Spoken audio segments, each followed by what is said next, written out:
And on behalf of all Somali women and children, I'm very, very grateful. With regard to the discussions we had today, we have a vision that all this will be realized and that the region will be safe. We are committed to peace and development with the neighbors and also the international community. We also will respect all international treaties we had in the past. So we are very grateful again to you, Excellency. Somali, can you tell Somali please, for the Somali TV?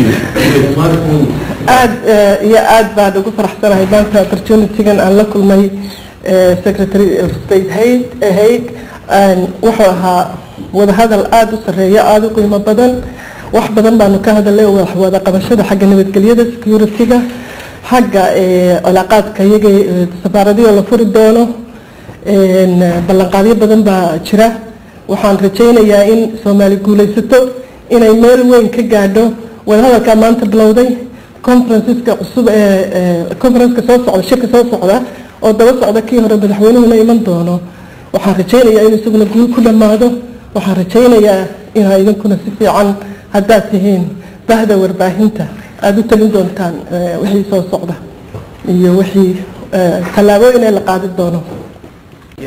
halkan aan joogno waa guriga uu degan yahay xogayaha arrimaha dibadda dalkan Britain waxaana uu halkan kula kulmay oo ku qaabilay ra'iisul wasaare ku-xigeenka ahna wasiirka arrimaha dibadda dawladda Soomaaliya Fowsiyo Hague waxaana ay ka hadleen arrimo dhowr ah oo markii ay shirkooda soo dhameysteen ay u sheegeen saxaafadda Soomaalida sida guud ahaan hadii aan soo qaadano waxa uu ka hadlay xogayaha arrimaha dibadda dalkan Britain sida ay uga go'an tahay dawladda Ingiriisku in ay door weyn ka ciyaarto soo noqoshada qaranimada Soomaaliya sidoo kale waxa halka isna iyana ka hadashay wasiirka Fowsiyo waxana ay sheegtay iyaduna in mar walba ay tahay arrimaha ugu muhiimsan ee Soomaaliya laga damacsan yahay ay yihiin sidii amniga loo soo celin lahaa iyo xoojinta ciidamada militariga su'aalo dhowr ah oo la weydiiyay labada mas'uul ayaa waxa ay si goongooniya u sheegeen in ay tahay muhiimadda ugu weyn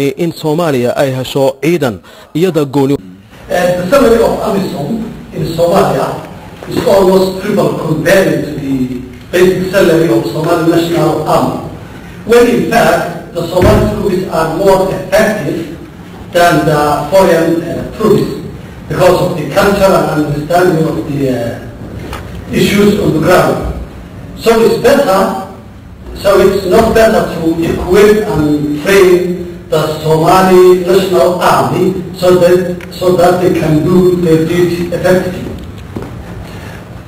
Do you want, shall I? Yeah. Yes. It is very important, of course, to build up the national security forces of Somalia.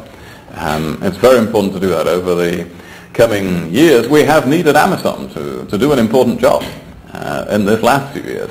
And it was an urgent priority in February last year when we renewed the UN Security Council resolution on AMISOM to provide for more AMISOM forces and to get more financial support for them. That's been very important, but of course, as the situation improves, it's also important to build up the Somali national security forces. We want to see Somalia able to fully exercise its own sovereignty over its own country. That is the objective. That's what we're all working for. So I hope this is something that we can achieve over time, and we will give that a further push in all of our work this year. Yeah, let me add a point. The priority for Somalia, there is 6-pillar policy for Somalia, and the priority number 1 is security. And it's the aim of the government to rebuild and re-establish our own forces so that they can do the security, get the work done that AMISOM is now doing.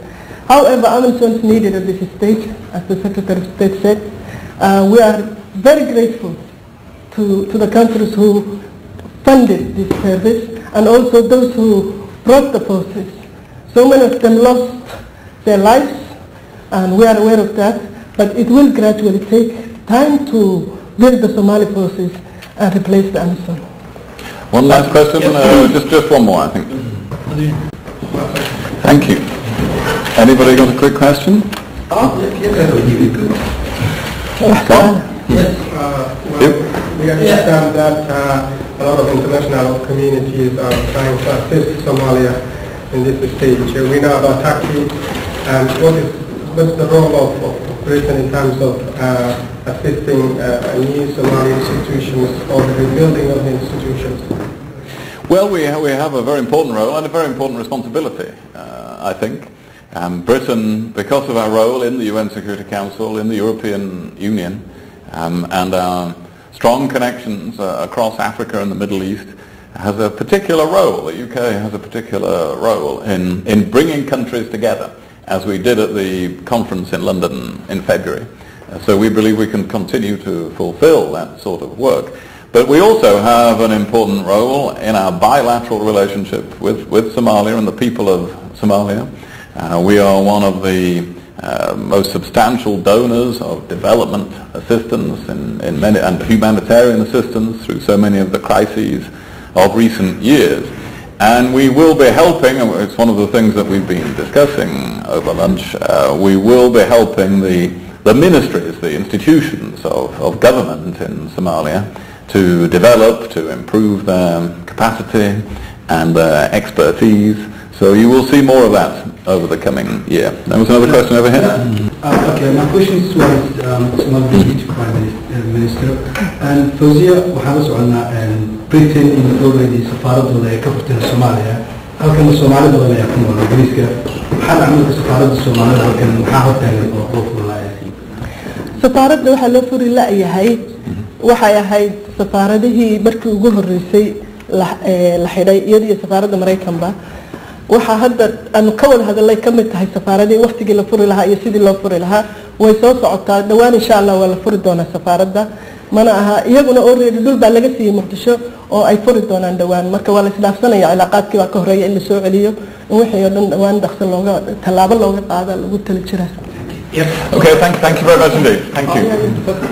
waa markii ugu horeysay muddo 20 sanadooda mas-uul sare oo ka socda dawlad Soomaaliya oo taam ah uu yimaado dalkan Ingiriiska tan iyo 1990kii waxaana arrintan ay ku soo aadaysaa qaabka cusub ee wajiga adduunyadu ay ka damacsan tahay Soomaaliya.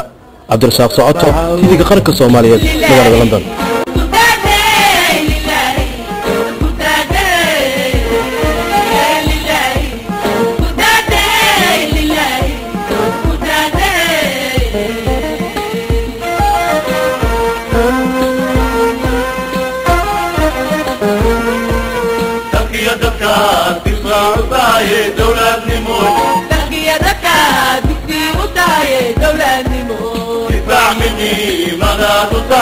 دولة نموذج دفاع مني مناد تاي دولة نموذج جنبو ديرا رياض تاي دولة نموذج